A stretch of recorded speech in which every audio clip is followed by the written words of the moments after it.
33,000 വിദേശ തൊഴിലാളികൾക്ക് സ്ഥിരതാമസമാക്കാനായി ഒരു പുതിയ പദ്ധതി ആരംഭിച്ച് കനേഡിയൻ ഭരണകൂടം.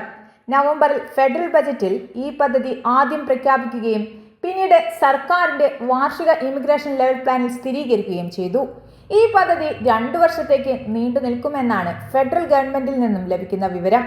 എന്നാൽ ഇതു സംബന്ധിച്ച് വിശദമായ യോഗ്യതാ മാനദണ്ഡങ്ങളോ അപേക്ഷാ നിർദ്ദേശങ്ങളോ അധികൃതർ ഇതുവരെ പുറത്തുവിട്ടിട്ടില്ല.